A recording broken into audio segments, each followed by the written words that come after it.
हक़ बात यह है, दुरुस्त बात यह है, दुरुस्त इस्तिदलाल पर मबनी बात यह है, जिसको तमाम उलमाए हनाफ हों, उलमाए शवाफ़े हों, उलमाए हनाबिला हों, सदियों से अपनी किताबों में ज़िक्र करते हुए आ रहे हैं, सदियों से, कि दफन करने के बाद क़ब्र के ऊपर अगर आज़ान दी जाएगी, ये अज़ान जो नमाज वाली अज़ान है, हय्या अला सलाह हय्या अल फलाह की कलिमात वाली, तो ये बिल्कुल हमारे दीन के अंदर ये बिदअत बनता है, नाजायज़ बनता है, इसका जवाज़ बिल्कुल नहीं बनता। हक़ बात यही है।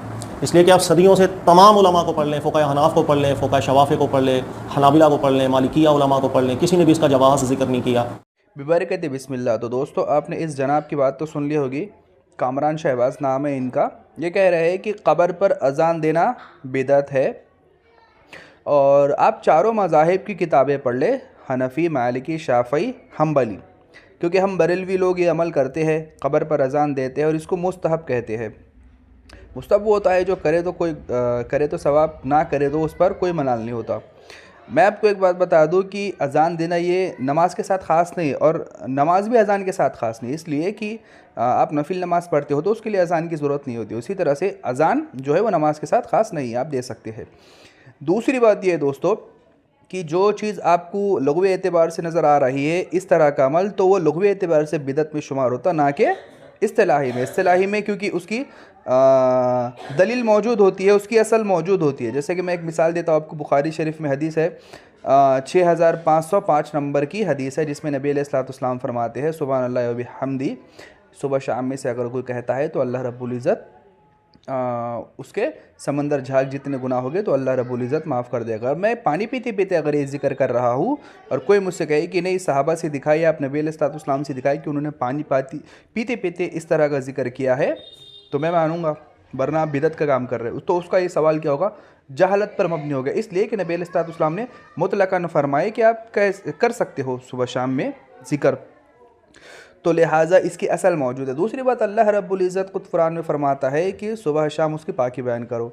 अब मैं खाते खाते पाकी बयान कर रहा हूँ, तो कोई मुझसे ये नहीं कह सकता कि आप इस तरह का जो अमल कर रहे हो वो मुझे आप ख़ास दलील ख़ास का मुतालबा नहीं कर सकता, इसलिए कि असल मौजूद होने के बाद दलील ख़ास का मुतालबा नहीं किया जा सकता, जबकि उस पर हुक्म जो लग रहा है मुस्तहब का हुक्म लग रहा है।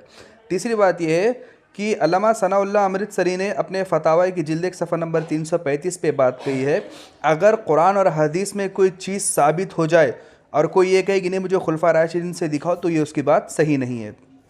बिल्कुल गैर मुक़ल्लिदों को उसूली मानना चाहिए। तीसरी बात दोस्तों, हम चलते हैं देखते हैं, ये जो आप किताब देख रहे हैं फतावा शामी, अल्लामा शामी रहमहुल्लाह ताला, इसकी जिल्द 2 है दोस्तों, बाब अज़ान का है, इसका सफ़ा नंबर 85 है। अल्लामा शामी रहमहुल्लाह ताला क्या फरमाते हैं, बाज़ उलमा फरमाया है कि मैयत को क़ब्र में उतारने के वक्त अज़ान इस पर क़यास करते हुए कि दुनिया में आया था तो अज़ान दी गई थी, यानी कि अल्लामा शामी रहमहुल्लाह ताला फरमा रहे जब दुनिया में वो आए थे तो अज़ान दी गई थी, अब वो जा रहे हैं तो अज़ान देना इस पर सही है, दुरुस्त है। तो दोस्तों, ये तो इसकी असल मौजूद हो गई फ़िक़्ह हनफ़ी की किताब में।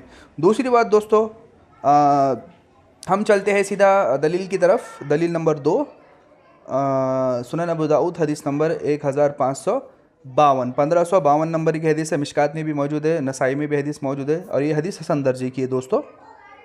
ज़ुबैर अली ज़ै अल-मुतवफ़ा 1435 हिजरी उन्होंने हदीस को सही कहा, हसन कहा है, और अलबानी में इसको हसन कहा है। तो दोस्तों, हदीस में नबी अलैहिस्सलाम क्या दुआ फरमा रहे हैं, ये देखिए आप, नबी अलैहिस्सलाम क्या दुआ फरमा रहे हैं, अल्लाह रब्बुल इज़्ज़त इस बात से कि नबी सल्लल्लाहु अलैहि वसल्लम क्या फरमाया, तेरी पनाह मांगता हूँ इस बात से कि मौत के वक्त मुझे शैतान अचक ले, इस बात से तेरी पनाह मांगता हूँ, मतलब मुझे आके वसवसे डाले। ये नबी अलैहिस्सलाम, शैतान तो नबी अलैहिस्सलाम को वसवसे नहीं डाल सकता, इसलिए नबी सल्लल्लाहु अलैहि वसल्लम हर वक्त जब आप पैगाम पहुँचाते थे वो उम्मत को मैसेज होता था। जैसे कि नबी अलैहिस्सलाम, बुखारी की हदीस है कि नबी सल्लल्लाहु अलैहि वसल्लम क्या करते थे, इस्तिग़फ़ार बहुत ज़्यादा किया करते थे।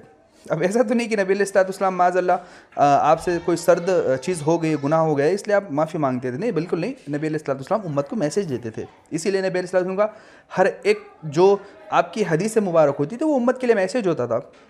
दूसरी बात दोस्तों, सही मुस्लिम में हम आ जाते हैं। सही मुस्लिम, ये देख रहे हैं, सही मुस्लिम हदीस नंबर 852, इमाम मुस्लिम 852 सही मुस्लिम का नंबर है। इसका इमाम मुस्लिम रहमहुल्लाह ताला इसका बाब क्या बयान है, अज़ान की फजरत और इस अज़ान को सुनकर शैतान के भागने का बयान। दोस्तों इमाम मुस्लिम ने बाब बांधा है, फिर बाद में हदीस लेकर आए कि जब अजान दी जाती है तो शैतान भाग जाता है। तो दोस्तों ज़ाहिर सी बात है, जब शैतान भागता है तो इससे तो मैयत को फ़ायदा होगा। नवाजुर रसूल में इमाम तिरमिज़ी रहमहुल्लाह ताला ने जिल्द 1 सफ़ा नंबर 335 के ऊपर इमाम सुफियान सौरी अल मुतवफ़ा 161 हिजरी का उन्होंने कौल नकल किया है कि शैतान क्या करता है, वसवसे डालता है। कहाँ पे? जब उससे सवाल होता है मन रब्बु का, तेरा रब कौन सा है, मन दीनु का, तेरा दीन क्या है, उस वक्त शैतान वसवसे डालता है।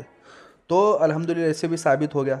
दूसरी बात है दोस्तों कि ये अजान देना क्या है, मुस्तहब अमर है। तो मुस्तहब अमर को आप दलील ख़ास मुतालबा नहीं कर सकते, ठीक है। तो अल्हम्दुलिल्लाह बरेलवी का एक एक जो अमल होता है वो उसकी असल मौजूद है, लेकिन उगली एतबार से लगता है वो आपको बिदअत है। अल्लाह हाफिज़।